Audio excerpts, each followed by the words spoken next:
Hi, this is Scott Collison, and this is my response for the final discussion board post in Education 525 with Dr. Faulkner Beitzel. In this class, we've talked about how to educate digital learners, kids who have grown up in an age where they have the internet and computers around them all the time. There are a few things I've noticed in the course of this class, in our discussions and the things we've read, that I'd like to comment on. First, that our students in inner city Philadelphia are not all digital natives, by any means. Secondly, I find that a lot of the focus in this literature is on schools that have access to technology, and frankly, our schools in inner city Philadelphia don't. And finally, I want to point out that a new generation of teachers are also digital natives, and I'm going to talk about my experience with that. So first, I just want to tell an anecdote about the first time I took students into a computer lab for a lesson. We were working on some digital simulations of physics concepts, and there was a program that was not totally intuitive to use. It's not the clearest thing in the world, and I'll honestly say I didn't do the best job of showing kids how to do it, how to use it. And a student was really struggling and frustrated. I said, you've had computers around you your whole life. Why is this so hard? And the kid turned back at me, looked kind of hurt, and said, well, we didn't have money for a computer until about last year, when I was 12. And I felt like a jerk and had to stop. This student is not a digital native. Computers were a new thing for him. He had not had computers in school up till then, and didn't have a computer at home until quite recently. So even just the mechanics of using a mouse and saving a file and dragging and dropping and right-clicking, they were difficult for a sophomore in high school. Also, to dovetail into that, my school has one computer lab that's reliable at all.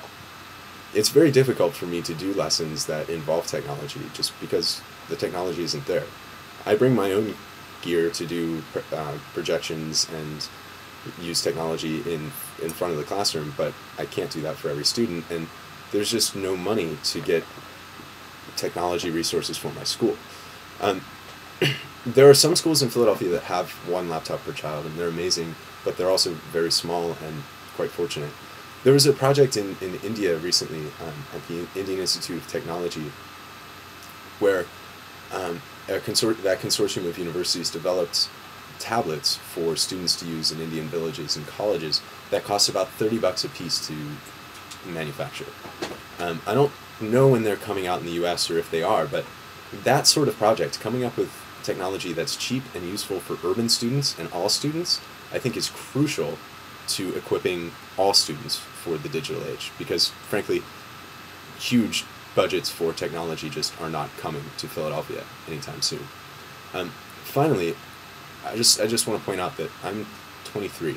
I graduated college in May of 2011, and I'm a teacher now. It's not clear whether I'll be a teacher in the fall or much after that, but there's a crop of teachers entering the profession right now who are also digital natives. We understand how to use the internet and grew up with it, and some teachers might just need more skills in graphic design and some of the other competencies that were mentioned in the article. I think the shift in teacher training has to be on encouraging students, well, teachers like me, to use the skills they have in the internet. Use the cutting edge tools like Google Docs and other collaborative suites on the internet, and Twitter, and whatever other Web 2.0 tools we have to integrate into curriculum. I think a new crop of teachers has a lot of skills that our colleagues and mentors don't. And I think that's a very interesting situation and an exciting moment for new teachers to have a huge amount of impact in their schools. So I really think we need to be careful when talking about digital learning that we're considering students in urban environments whose parents have no experience with technology and who often do not have access to technology at home. We need to come up with policy initiatives to get cheap, durable technology into urban schools, and we need to recognize that new teachers are also digital natives and have skills that perhaps teachers 10 years ago didn't. Thank you very much, and I hope you enjoy my arguments here.